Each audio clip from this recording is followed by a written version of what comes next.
Pessoal, ontem a gente comentou com vocês sobre o caso dos respiradores não entregues e sobre a possibilidade do Rui Costa cair. Você deve lembrar o que eu falei no editorial de ontem. Rui Costa é o principal ministro do Lula. E o Rui Costa foi governador durante a pandemia. Houve um contrato de compra de respiradores de 48 milhões de reais, mas os respiradores nunca foram entregues. E aí, a esquerda chegou a fazer uma CPI para investigar Bolsonaro, acusando o Bolsonaro de genocídio. A direita tentou, durante a CPI da Covid, por muitas vezes, chamar os governadores dizendo que haviam milhões e milhões de reais desviados. Teve o caso emblemático do Amazonas, lá que você deve lembrar. Ou seja, foram muitas coisas que foram escondidas, mas que hoje começam a vir à tona. O Josias de Souza fez um comentário, é uma publicação da Fernanda Loubeck, e que cita o Josias, dizendo o seguinte: o inquérito que cita Rui Costa vai virar a Disney do bolsonarismo, ou seja, o bolsonarismo vai tripudiar em cima disso, fazendo a defesa, inclusive aqui, do ex-presidente Bolsonaro durante a pandemia, mostrando a hipocrisia. Isso aqui é sim um desvio descarado de dinheiro público e eles não quiseram investigar. Já o Bolsonaro, que adquiriu as vacinas, foi alvo o tempo todo de narrativas durante a pandemia. Dá uma olhada nas falas do Josias de Souza que eu vou colocar aqui para vocês. No Lula, o Rui Costa tem um papel fundamental no governo Lula, é o ministro da Casa Civil, né? Tá sempre ali ao lado do Lula. Você acha que já é um caso de afastamento do ministro, ô Josias? Qual é a gravidade do nome dele aparecer na delação de uma das investigadas? Não é um caso trivial, né, Fabiola?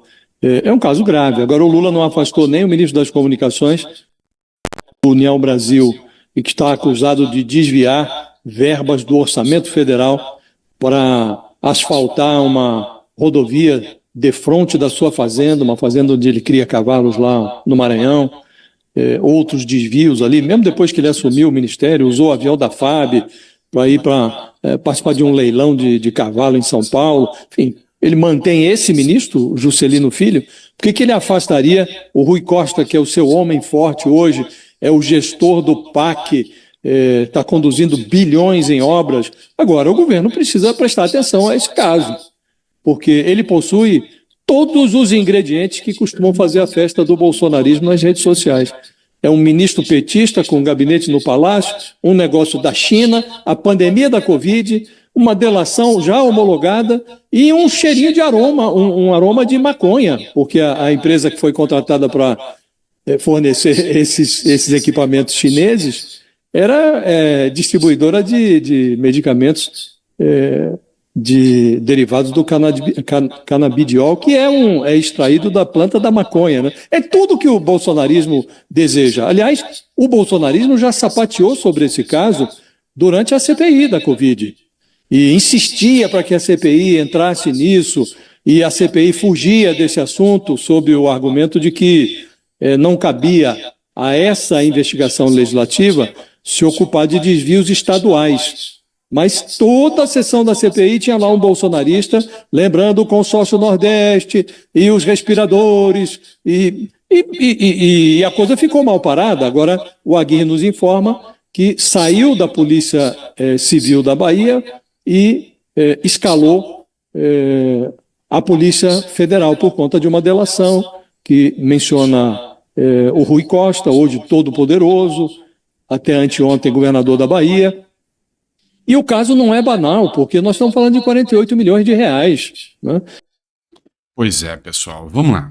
Primeira coisa que mais me indigna: os blogueiros da UOL preocupados com o bolsonarismo usar isso politicamente e não estarem indignados com a corrupção.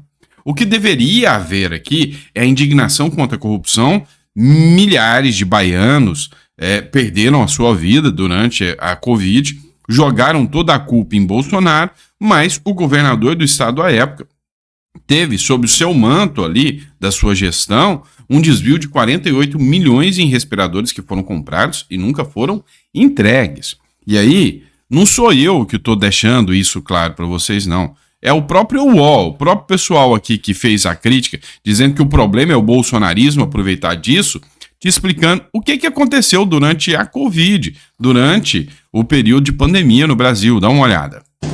Rui Costa e a compra dos respiradores. 5 coisas que você precisa saber sobre o caso. Para começar, hoje o Rui Costa é ministro da Casa Civil de Lula, mas lá em 2020 era governador da Bahia. No meio da crise da pandemia, ele autorizou a compra de 300 respiradores de uma empresa sem nenhuma experiência no ramo. Aí o governo pagou um valor adiantado, 48 milhões de reais. E a questão é a seguinte, que os equipamentos nunca foram entregues e mais, o dinheiro também nunca voltou aos cofres públicos. Segunda coisa que você precisa saber, a empresária responsável pela venda disse que o acordo foi intermediado por um outro empresário que se disse amigo de Rui Costa.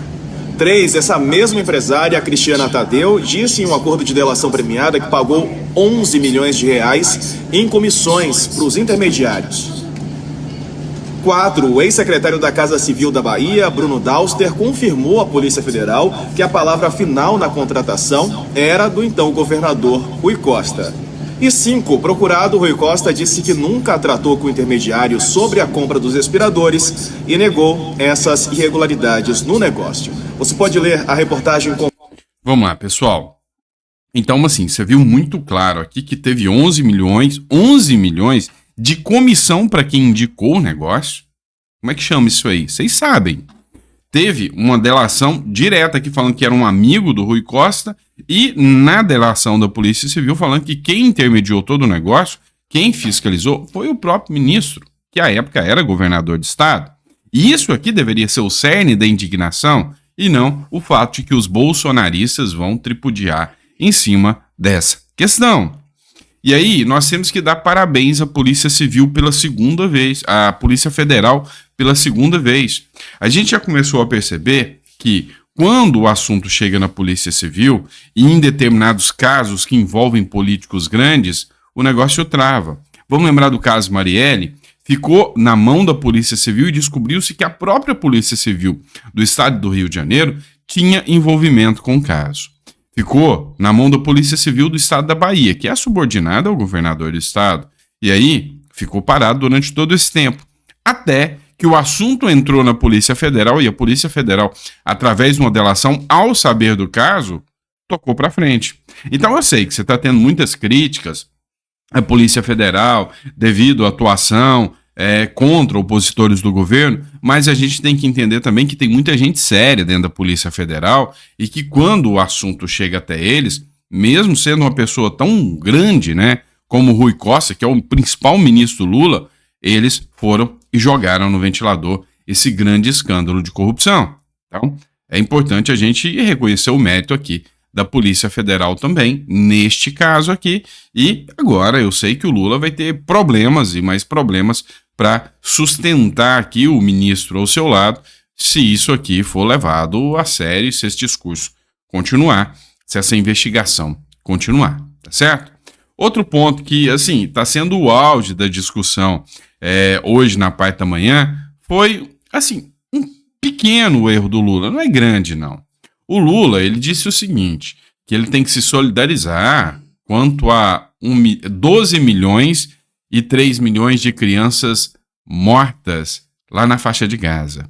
O que o Lula esqueceu de contar é que a faixa de Gaza em população tem 2 milhões de pessoas. Não tem como 12 milhões de crianças morrerem lá na faixa de Gaza.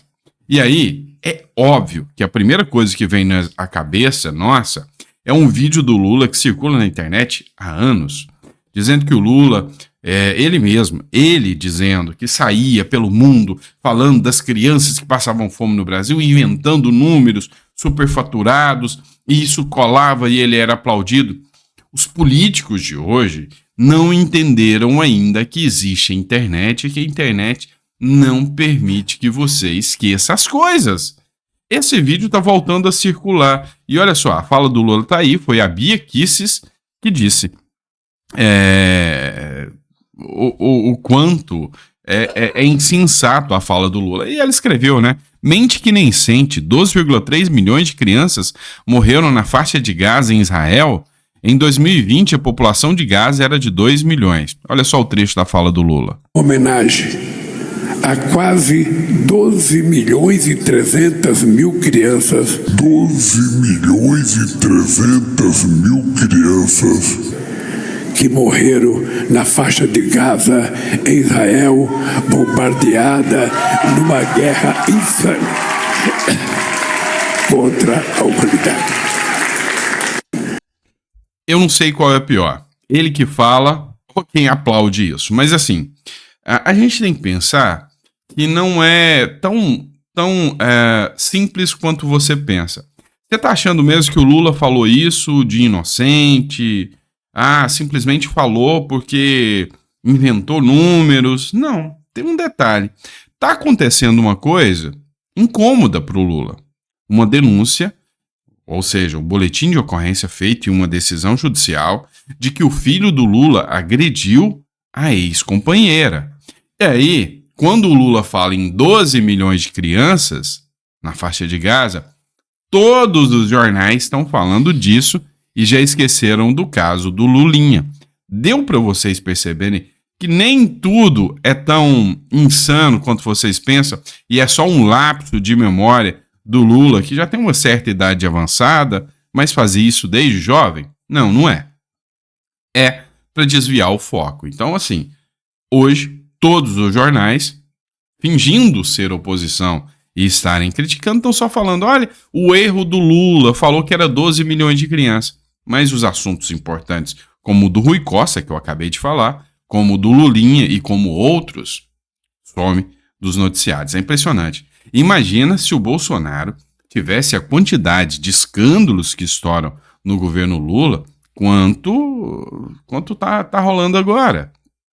Teve um único caso em que chamavam o ministro do Bolsonaro de ladrão, você deve lembrar, o ministro da Educação, e que depois se constatou que o delegado que efetuou a prisão do ministro era petista declarado, inseriu dados falsos para poder prender o ministro Bolsonaro para criar narrativa. Você tem noção da diferença de tudo isso? E a mídia detonou, e nenhuma nota depois para justificar a diferença. E foi a própria Polícia Federal, de novo, merece parabéns, que descobriu esse caso e soltou. Tá? Então, a Polícia Federal ainda tem muita gente ali dentro que está fazendo um trabalho, para desvendar coisas do passado que vão atingir ou que estão atingindo aí o governo Lula ou estão mostrando algumas incoerências que aconteceram em relação ao Bolsonaro. Outra matéria que eu quero trazer para você, e essa preocupa a esquerda, essa faz eles tremerem de medo. Trump lidera 6 estados dos 7 estados-chave. Ou seja, dos 7 principais estados em votação, Trump já está batendo de longe no Biden em 6 estados. E assim, é inevitável, né? A anti-aprovação do governo Biden é gigantesca. Descontentamento econômico e dúvidas sobre a capacidade de Biden impulsionam a vantagem de Trump, diz pesquisa WSJ. Ou seja, é inevitável, o Trump vai estar de volta. E aí, o governo Lula com um opositor, né? Porque o Biden, o Trump nunca que vai querer alianças com o governo Lula, e aí, infelizmente, sem relações bilaterais Brasil e Estados Unidos, o Brasil acaba saindo na pior nessa aqui também, né? Vamos lá. Outra questão, eu já tinha comentado com vocês. O Supremo Tribunal Federal determinou que o Nicolas Ferreira pague uma multa de R$30 mil porque ele divulgou uma fake news durante o período de 2022. Essa matéria do Brasil de Fato é um jornal de esquerda, mas vale a pena a gente analisar isso aqui. O STF negou recurso do deputado federal Nicolas Ferreira, que pedia anulação de uma multa de R$30 mil aplicada ao parlamentar pelo TSE, pelo próprio Alexandre de Moraes, tá? Por divulgar notícias falsas contra o presidente Lula nas últimas eleições. Olha só as notícias falsas. Durante a corrida eleitoral de 2022, Nicolas divulgou em um vídeo nas redes sociais, alegando que o petista poderia confiscar bens e ativos financeiros da população caso fosse eleito. As acusações não são verdadeiras. E também, o Nicolas, nesse vídeo, Ele falava que se o Lula entrasse, ele ia aumentar muitos impostos, ia cobrar muitos impostos da população brasileira, né? Então, segundo eles, essas acusações não são verdadeiras e não tem a possibilidade do Lula querer confiscar bem, patrimônio de ninguém, não, né? Além disso, o deputado associou o partido do atual presidente com desvio de verbas, argumentando que o dinheiro poderia ter sido utilizado no combate à Covid-19. Na decisão, o ministro Edson Fachin argumentou que o combate à disseminação de fake news é essencial à democracia.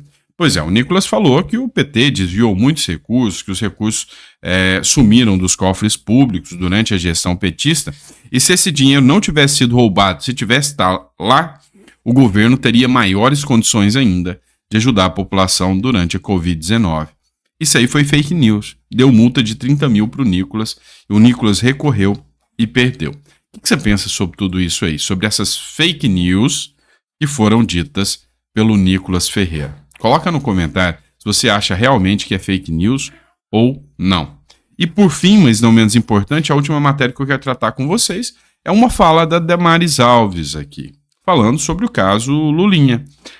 Dá parabéns a Damares Alves, que fez o papel de defender a mulher aqui, né? Enquanto as feministas da esquerda sumiram nesse caso. Olha só o que diz a Damares Alves. Porque eles falam que mexeu com uma, mexeu com todas, ninguém solta a mão de ninguém, mas é só quando é ao contrário. Eu sou indignada com esse episódio, eu espero que realmente seja investigado. De fato, se tivesse acontecido com o ex-presidente da República, esse plenário estaria aqui cheio hoje, inclusive de feministas gritando, e a gente está vendo um silêncio ensurdecedor. Ninguém está falando sobre isso, mas que o episódio seja apurado e a gente tem que mandar recado pelo fim da violência contra a mulher. Eu me somo também a essa indignação com o senhor presidente. Porque... Sabe, o que me admira muito é a indignação seletiva.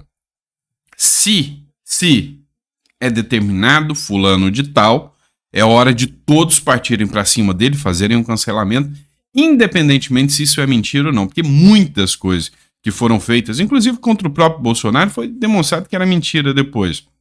Exemplo, os móveis do Palácio do Planalto. Foi uma indignação total. Olha só o caso agora da agressão da suposta companheira do Lulinha aí. As mulheres não estão falando nada, os artistas não estão falando nada. E a Damares acerta aqui eu criticar. Cadê a turma do Ninguém Solta a Mão de Ninguém? Cadê a turma de Todos pelas Mulheres? Cadê as feministas? Pois é. Aí, como quem fez é alguém da turma, melhor não criticar. Pois é. Brasil, né? Não é igual para todos, pode ter certeza. Abraço, pessoal. Que Deus te dê uma mesa farta, repleta de bênçãos. Vejo vocês 4 horas da tarde, tem mais um editorial, tá bom? Abraço.